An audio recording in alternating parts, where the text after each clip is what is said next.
하나님의 특별하신 선택을 받은 선민들입니다. 이스라엘 백성들이 선택을 받은 시오니즘을 가지고 지금까지 살아가고 있기 때문에 예수 그리스도를 영접하지 아니하는 안타까운 상황 가운데 있고, 그들도 복음의 전도의 대상자인 것을 우리는 생각합니다. 그러나 어찌됐든 이방 민족이었던 우리가 복음을 받아들이고 하나님의 거룩한 백성, 하나님의 자녀들이 된 것은 하나님의 큰 은혜라고 볼 수 있습니다. 창세전에 그리스도 예수 안에서 우리를 택하셨고, 우리를 그 사랑 안에서 거룩하고 흠이 없게 하시려고 하나님의 자녀로 삼으신 것입니다. 하나님은 우리를 자녀라, 백성이라고만 말하지 아니하고 내 자녀요, 형제요, 자매라, 주님께서는 또한 그렇게 말씀하셨습니다. 그러면서 우리 모두가 하나님 안에서의 한 가정임을 말씀하시고, 바로 최초의 인간을 말씀하시고 나서, 창조하시고 나서 가장 먼저 가족이라는 아담과 하와를 하나로 연결시켜 주시면서 가족 제도 또한 하나님이 창조하신 것입니다. 그런 면에서 하나님께서 택하신 우리 각 개인이 아니라 가정 안에서 생육하고 번성하고 땅에 충만하고 땅을 정복하고 땅을 다스리라는 바로 이 같은 문화 명령을 감당하는 존재들임을 우리가 생각을 해봅니다. 하나님은 요한복음 15장을 통해서 예수 그리스도를 통해서 제자들을 택한 부분이 바로 우리를 택한 모습이라는 것을 보여줍니다. 너희가 나를 택한 것이 아니요 내가 너희를 택하여 세웠나니 이는 너희로 가서 과실을 맺게 하고 또 너희 과실이 항상 있게 하여 내 이름으로 아버지께 무엇을 구하든지 다 받게 하려 함이라.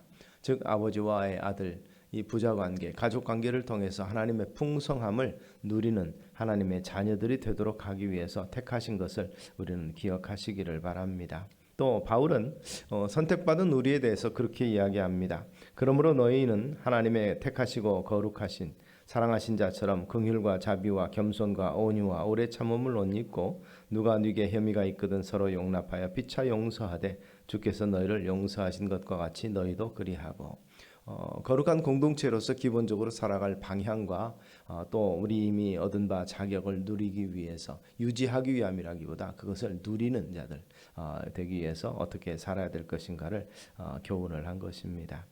그런 면에서 오늘 본문은 믿음의 조상 이스라엘이 이스라엘 되게 한 믿음의 조상의 이 축복과 그 선택을 우리가 생각해 봅니다. 그를 믿음의 조상으로 세우신 분은 하나님이신데 그 다음 문제입니다. 하나님께서 전적으로 그를 택하셔서 믿음의 조상이 되게 하고 이스라엘을 이루게 하셨지만, 그 다음에 이 아브라함이 택한 바 그의 선택의 결단, 이 부분을 보면서 정말 행복한 가정과 가문을 이어갈 수 있는 믿음의 축복된 자리에 서기 위해서 우리에게 필요한 것이 바로 구원을 위한, 내가 구원을 받기 위해서 뭘 해야 된다가 아니라 하나님의 거룩한 택하심 속에 있는 우리가 어떤 때 무엇을 결정하든지 선택해야 되고, 축복의 선택, 즉 축복이 되는 선택이냐 아니면 그 선택으로 말미암아서 정말 이 복이 되지 못하는 그러한 안타까운 선택이 있는가를 우리는 아브라함과 롯의 선택을 통해서 우리가 보게 됨을 보고, 가정 안에서나 우리의 삶의 과정 가운데서 축복된 선택, 바로 하나님 안에서 어떤 선택을 통해서 어떤 결단을 내려야 하나님의 은혜와 복이 우리의 것이 되는지를 한번 생각해 보시면서 같이 은혜를 나누고자 합니다. 하나님의 택하심 받은 사람들은 바로 이 선택받은 자로서의 축복을 누려야 될 것입니다. 그것을 누리기 위해서 우리에게 필요한 것이 무엇인가? 사도 바울은 지혜, 신령한 지혜가 있기를 우리에게 원한다 하고 우리 교인들을 위해서 기도하는 모습을 보는데, 그런 면에서 항상 무엇이든지 선택을 해야 되는, 결단을 내리고 결정을 내야 되고 가야 할 길을 정해야 되는 우리에게 필요한 것은 성령의 지혜가 아닌가 생각을 해봅니다. 그런데 이 모든 것을 다 떠나서 믿음의 조상들의 삶을 보면 결정적인 순간에 그들의 선택이 우리 입장에서 이렇게 보면 어떻게 저렇게 선택할 수 있을까? 어떻게 저렇게 결단을 내릴 수 있을까 하는 그런 모습이 있는데, 그 중심에 대해서 히브리서라든지 기타 성경은 후에 그것을 해석하면서 그가 내린 결단은 믿음으로서였다, 믿음이 근거였다, 이렇게 말씀하고 있는 것을 우리는 기억하시기 바랍니다. 그래서 살아가면서 다양한 이 선택과 결단을 해야 될 그때에 우리는 주변에 있는 환경과 또 유익을 보지 아니하고 하나님이 정말 기뻐하시는 일이며 하나님 안에서 의가 되고 덕이 되는 일이 무엇인가. 결론은 그렇습니다. 의가 되고 덕이 되는 일을 위한 결단을 할 수 있는 지혜와 그리고 거기에 지혜만 있어서는 되는 게 아니고 당연히 결단에 필요한 용기가 필요하죠. 즉 이 축복과 그리고 풍성함을 누리기 위하고 하나님 편에 서 있는 하나님의 자녀로서의 합당한 것을 누리기 위한 이 용기가 가장 필요하다는 것이죠. 사실 비겁하다는 건 뭡니까? 용기가 없다는 것인데 결단을 내려야 할 때 결단을 내리지 못하고 우물쭈물하는 것 또는 결단을 포기하는 것 다양하게 피하는 것들이 사실은 비겁한 모습이 될 수밖에 없을 것입니다. 그러나 거기에 믿음의 결단을 내릴 수 있는 용기가 있는 것은 바로 우리 힘만으로 되지 않는다는 것이죠. 우리는 육체의 연약함이 있기 때문에 그래서 담대한 결단을 내릴 수 있는 이 같은 용기, 힘을 우리에게 주옵소서 기도 제목을 삼으실 수 있게 되기 바랍니다. 그래서 가정에서도 마찬가지죠. 갈등이 있고 또 어려움이 닥칠 때에 그 어려움을 믿음의 결단을 통해서 하나님께 모든 것을 맡기고 해결책이 하나님께 있음을 고백하면서 나아가는 가정이 있는가 하면 그렇지 못한 부분들이 있습니다. 지나고 보면 그런 결단을 내렸어야 되는데 하는 생각을 하는 경우도 없잖아 있던 것을 우리는 삶을 통해서 경험하신 것을 기억하면서 과거는 어떤 모습으로 결단을 내렸든지 간에 참으로 우리에게 말씀이 주어지고 선택이 주어지게 될 때 믿음의 결단을 할 수 있는 삶이 이제부터라도 과거보다 오늘보다 내일이 더 큰 은혜로서 다가올 수 있도록 마음가짐을 새롭게 하시는 우리 성도님들 되시기를 소망합니다. 하나님의 선택을 받은 사람들 결정적인 순간에 올바른 판단 기준을 가지고 선택하는 영감과 지혜와 은총이 있어야 된다는 말씀이죠. 세상 사람들은 세상적인 것을 선택하며 살아갑니다. 그리스도인은 그리스도인다운 선택을 하며 살아야 될 것입니다. 우리가 하나님의 선택을 받은 자녀지만 세상 사는 동안에는 하나님의 권색으로 또 하나님의 선택받은 자로서의 선택할 수 있는 큰 은혜를 받아야 된다는 것이죠. 보통 선택하는 것, 우리가 결단하는 것, 결정하는 것은 우리의 자유의지에 하나님께서 맡겨두셨지만 그러나 그 자유의지에 따른 결단에 대한 선택에 대한 결과는 책임으로 나타난다는 사실을 결코 우리가 잊지 않게 되기를 바랍니다. 그 선택한 바에 대해서 일생을 두고 책임진다는 것이죠. 어떤 의미에서는 내가 선택한 바에 대해서 계속적으로 심판을 받는 것이죠. 선택 잘 되면 거기에 따르는 그 유익이 있습니다. 하나님의 칭찬이 있고 축복이 있고 선택을 잘못할 때는 거기에는 대가가 있는 것이죠. 그리고 나서 시행착오를 겪고 나서 돌아오는 자에게는 하나님께서 지속적인 은혜를 주시지만 그러나 거기서 결국 돌아오지 못하는 자들이 분명히 있음을 우리는 기억하실 수 있기를 바랍니다. 많은 것 중에 하나를 고르는 선택 같은 경우는 어떤 면에서는 참 쉽습니다. 그런 부분 다양한 부분이 있는데 양당 간에 결단해야 될 때가 있죠. 인격적인 선택이라고도 볼 수 있습니다. 하나는 결정하고 갖되 하나는 포기하는 것. 그런 면에서 두 가지를 다 가지면 좋겠지만 세상 이치가 항상 그렇게 모든 것을 다 가질 수 있고 모든 것을 다 누릴 수 있는 이 경우가 그렇게 많지 않다는 것이죠. 하나를 선택하면 하나를 포기해야 되는 경우가 많습니다. 이 신앙을 살아가는 것이 그런 차원이죠. 신앙을 선택하면 어떻게 보면 세속적인 세상의 즐거움과 이런 부분들은 포기하게 됩니다. 제가 이렇게 세상의 즐거움을 포기해야 된다 그러는 것이 우리의 모든 즐거움을 포기한다는 것은 아니라는 것을 우리가 아셔야 됩니다. 그리스도 안에서의 즐거움이 있는데 누리지 못할 거라는 내가 그동안에 즐겨왔던 즐거움이 없는 이 경건 생활은 딱딱하고 재미없고 웃음이 없고 이런 부분이다. 하나님 안에서는 정말 재미없다라고 생각하는 이러한 우리의 오해를 좀 불식시킬 수 있으면 좋겠습니다. 사실 죄송한 얘기지만 우리는 어둠의 일을 모르잖아요. 우리 세상을 살아가는데 밝은 빛만 있는 것이 아니고 지하 세계 또는 어둠의 세계에 있죠. 이 경제도 이 밝은 경제가 있다면 어둠의 경제가 있고 그 어둠의 경제는 발을 들여놓으면 안 되는 세계 아닙니까? 밝은 세상이 있습니다. 치료제가 있고 이 마약이라는 세상이 있습니다. 그것에서 당분간은 재미있고 또 뭔가 그 부족했던 걸 채워주는 것 같지만 거기에 들어가면 평생 우리의 삶이 어떻게 되는지를 알고 계시지 않습니까? 그런 면에서 망가지는 삶이 있는데 거기에 호기심으로 뭔가 맛을 좀 보겠다, 좀 누려보겠다 이런 호기심이 결국 인생을 망치는 경우도 참 많이 있잖아요.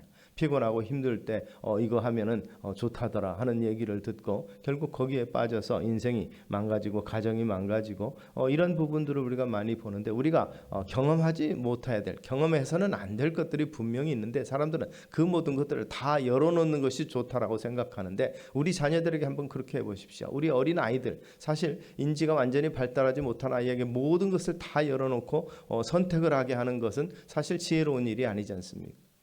우리에게도 마찬가지예요. 인생에 있어서 어두운 면, 죄와 관계된 부분들에 대해서는 우리가 선택하거나 하지 않도록 사실상 그것들이 이 규정이 되어지는 것이 사실 율법이거든요. 법이거든요. 그것을 함으로 말미암아서 우리에게 유익이 없다는 것을 하나님이 아시기에 해놓은 것, 정해놓으신 것이 그것인데 그런 부분에 대해서 이 죄된 인간의 습성은 어떤가? 왜 나를 통제하고 자유를 억제하느냐 생각하고 그것조차도 내가 할 수 있잖냐? 물론 할 수 있습니다. 그러나 거기에 따른 책임을 져야 된다는 사실을 우리는 결코 잊지 않아야 될 것입니다. 그런 면에서 하나님의 자녀들에게는 포기해야 될 것, 사실 육체가 즐거워하는 것들을 포기하고 영이 즐거워하는 것들을 선택할 수 있도록 하는 결단이 필요하다는 것입니다. 하나님은 그런 면에서 우리에게 포기하고자 하는 그런 여러 가지들을 우리에게 제시하고 계실 때가 많다는 것이죠. 그래서 우리가 신앙의 갈등은 그렇습니다. 세상적으로는 즐거움과 만족과 또 잘 나갈 만한 그런 것들이 있는데도 불구하고 그것을 포기해야 되는 결단의 시간이 분명히 신앙생활 하다 보면 올 수 있다는 것입니다. 오늘 아브라함을 보면 믿음으로 하나님의 은혜를 선택했다는 것을 우리가 발견할 수 있습니다.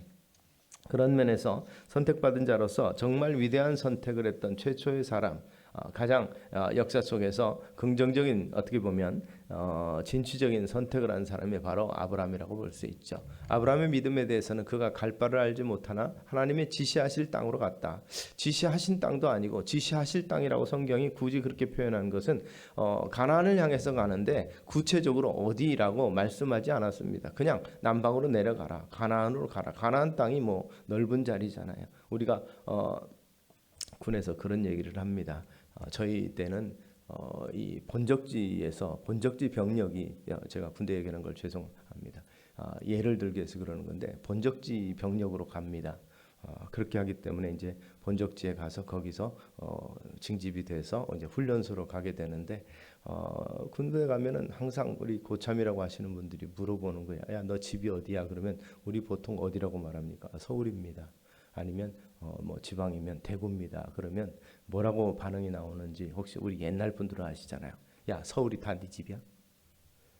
아니, 어느 지역쯤 되냐 그러면 서울에 무슨 동 여기 우리가 여기 대방동입니다라고 하면 대방동이 어디 있는 동이야라고 분명히 그렇게 나오거든요. 그러면 처음부터 이 서울특별시 무슨 구 대방동 그렇게 주소를 대는 사람이 없거든요.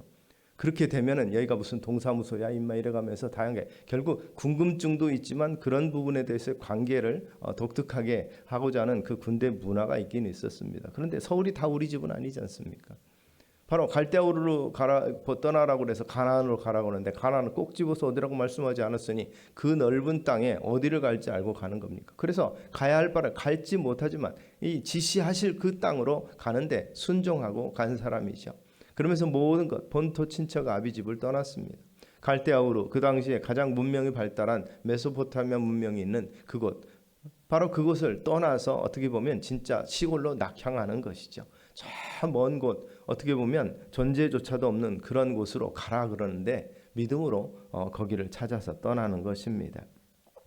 하나님이 지시할 그 땅을 선택하기 위해서 본토 친척 아비를 버리고 그리고 자기 형의 아들이었던 롯만 데리고 가는 거죠. 어려서부터 아들처럼 키워왔기 때문에 차마 그를 버리고 갈 수 없어서 그를 데리고 갔는데 여기서부터 이 선택과 결단으로부터 이스라엘 조상의 역사가 시작이 된 것이죠. 그런데 그 땅에 내려갔을 때 가나안 땅에 흉년이 들어서 애굽으로 내려갔는데 거기서 굉장히 그 부를 얻게 됩니다. 목동들도 많아지고 자기 롯의 가문도 부흥을 하게 되죠.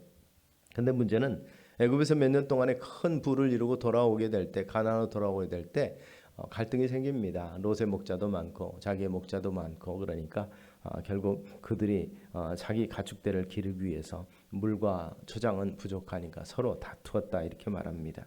그때 아브라함이 롯을 불러서 이렇게 말합니다. 우리는 한 골육이라 너나 나나 내 목자나 서로 다투게 말자.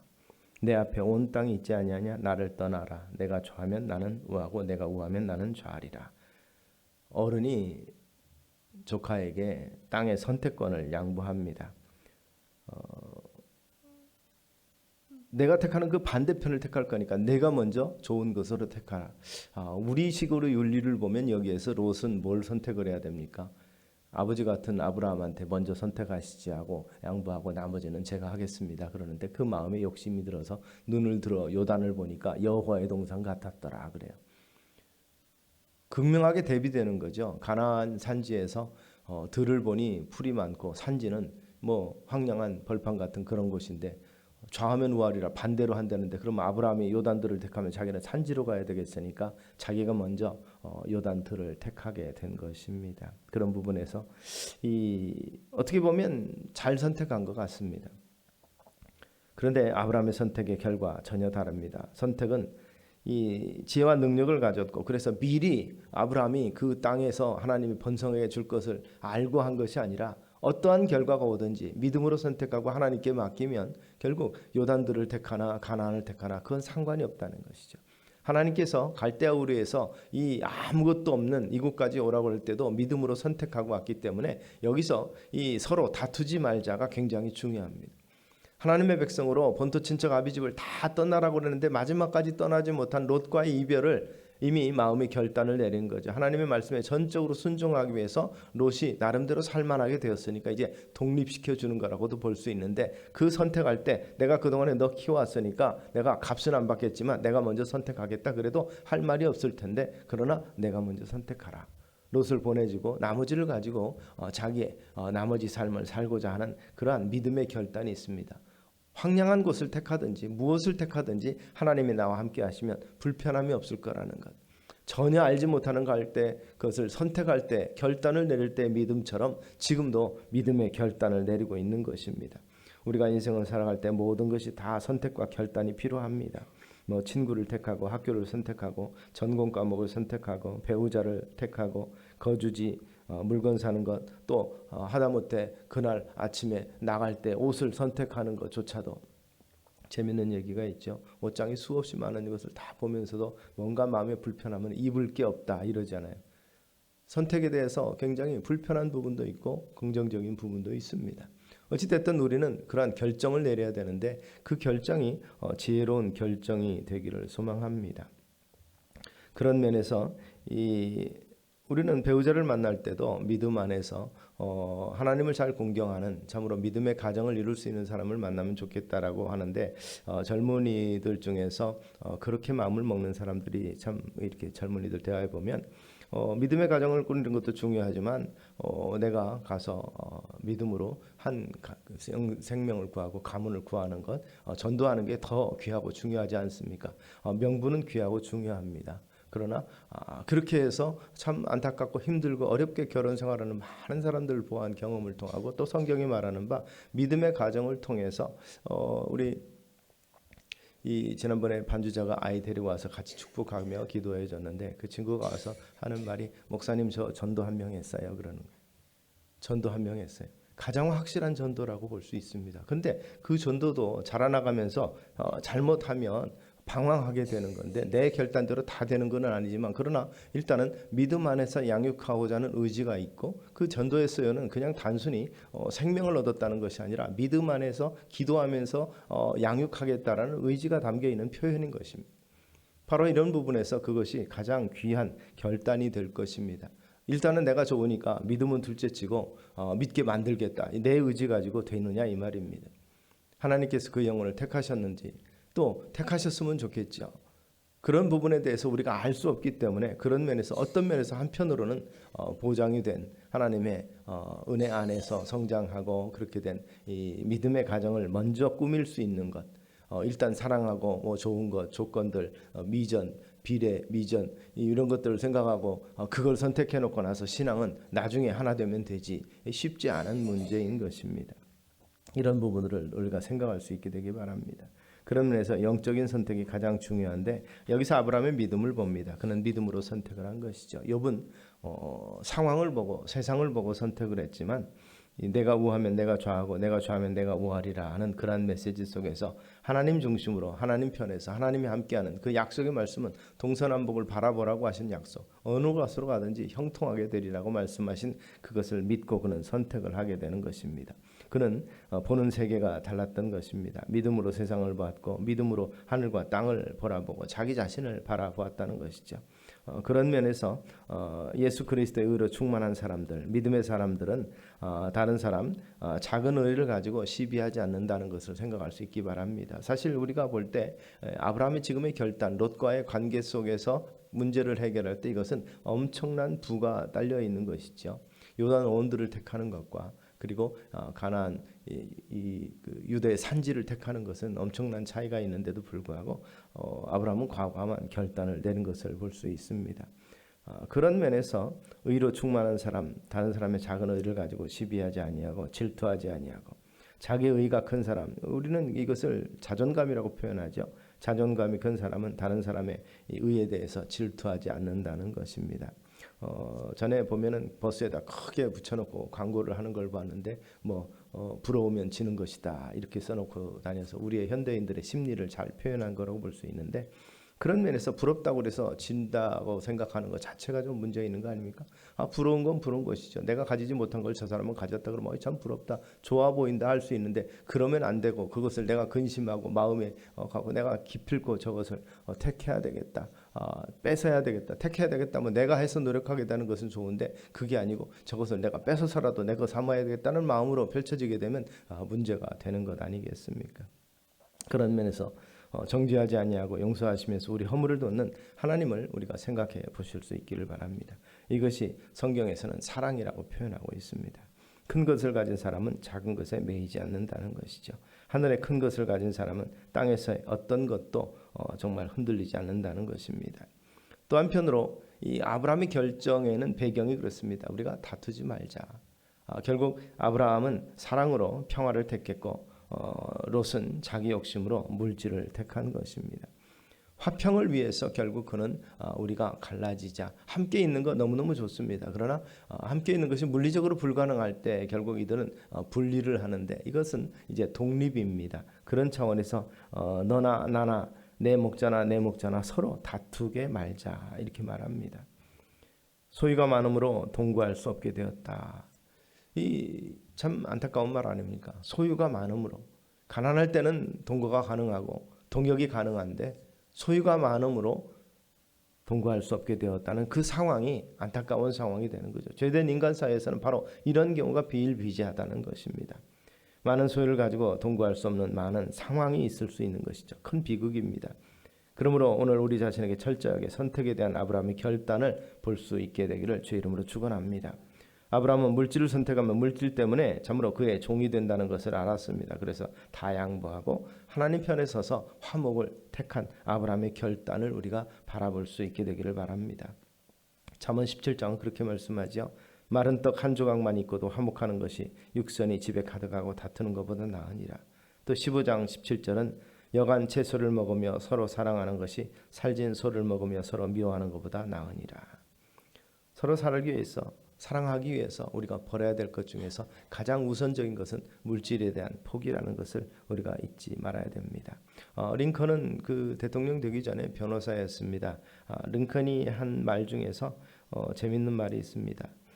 시비를 가리느라고 개한테 물리기보다는 차라리 양보하는 것이 현명하다 이렇게 말했습니다. 재미있는 풍자고 재미있는 말이라고 볼 수 있습니다. 결국 우리가 요즘에도 알고 있는 것처럼 변호사, 어떤 갈등 속에서 다툼 속에서 법정 다툼에서 변호사를 쓰지만 변호인을 비하하는 것이 아니라 변호사들은 자기 이익을 위한다, 자기 스스로 그런 말을 합니다. 그래서 서로 화해하시죠. 그래서 승패가 결정되어지는 변론을 그들은 원치 않습니다. 서로 화해하면서 서로 윈윈하는 정책을 택합니다. 그래서 수임료 두둑이 챙기고 서로 간에 결정적인 결정타를 맞고 약육강식의 세계처럼 결국 이 목숨을 잃어버리는 일, 그런 일들 택하지 않도록 지혜롭게 선택하는 것을 그들은 표현을 그렇게 합니다. 화해합니다. 조정합니다. 바로 이런 것으로서 결단을 내죠. 그러니까 이 억울한 일을 당한 사람한테는 그보다 더 억울한 일이 있을 수 없습니다. 수많은 돈을 주고 변호사를 샀는데 결국에 가서 양보하고 나눈다. 그런데 이 상처뿐인 영광은 의미가 없다는 것을 우리는 한편으로 생각할 수 있는데, 그 변호사였던 링컨이 그렇게 말하는 거예요. 시비 가리느라고 진짜 개싸움이라고 표현하는 것처럼, 그래서 걔한테 물리는 것보다는 차라리 양보하는 것이 현명하다 이렇게 이야기를 합니다. 물린 것 같은 상처 가지고 평생 괴롭게 사느니 양보하고 편하게 사는 것이 축복이다. 그는 그렇게 표현한 것이죠. 우리는 때로 하나님을 생각하고 이웃을 사랑하는 마음으로 화목하기 위해서 양보하고 희생하면 물질적으로 손해보는 것처럼 느낄 때가 분명히 있을 수 있지만 세상이 줄 수 없는 주님이 주는 평강, 주의 이름으로 사랑과 은혜와 긍휼을 베풀면 주님 주시는 평강이 우리를 온전히 사로잡을 것을 기대하고 또한 믿으시기를 바랍니다. 또한 아브라함은 소망으로 미래를 선택했고 롯은 현재를 선택합니다. 눈에 보이기 여호와의 동산 같았던 그곳에서 결국 그의 가문은 어떻게 보면 부끄럽게 멸망하고 맙니다. 세상을 향해서 나갈 때 그의 두 가문은 이 사위는 하나님의 심판을 믿지 아니하고 조롱함으로 말미암아서 결국 심판의 대상이 되고 그 두 딸은 롯의 그 결단으로 인해서 소돔과 고모라에 내려가서 그 가치관에 물들고 그 문화에 물들어서 결국 부끄러운 모압과 암몬이라는 족속의 조상이 되게 하는 부끄러운 일을 행한 것을 볼 수가 있습니다. 괜히 그렇게 된 게 아니에요. 소돔과 고모라의 문화가 바로 그런 문화였습니다. 가장 우리가 역사 속에서 타락한 문화라고 사람들이 이야기할 때 소돔과 고모라 이렇게 말하거든요. 역사 속에서 가장 타락한 성적으로 타락한 문화를 말할 때 소돔을 말하고 고모라를 말하는 것입니다. 물론 성경에 나오는 이야기를 그 사람들은 전설이라고 말하지만 그러나 그들은 그 실체에 대해서 지금도 얘기를 합니다. 바로 소돔과 고모라의 타락한 현장은 로마의 타락보다도 더하다. 그들은 아예 원조라 이렇게 표현합니다. 아브라함은 미래에 대해서 하나님의 약속을 선택했고 롯은 자기 자신에 대해서 아니라는 것을 선택했다는 것이죠. 그래서 아브라함의 후손들은 별과 같이 빛나나 롯의 후손들은 땅에서 부끄러운 자손, 모압과 암몬은 이스라엘에 대해서 부끄러움이 되었고 항상 강대국의 머리 숙이면서 이스라엘의 가시노릇하는 그러한 존재가 됐던 것을 볼 때 안타까움이 있습니다. 하나님이 아브라함에게 축복하신 것은 이 13장 이 14절부터는 그렇게 나타납니다. 그러한 결단을 내린 아브라함에게 뭐라고 말씀합니까? 너는 눈을 들어 너 있는 곳에서 동서남북을 바라보라. 보이는 땅을 내가 너와 내 자손에게 주리니 영원히 이르리라.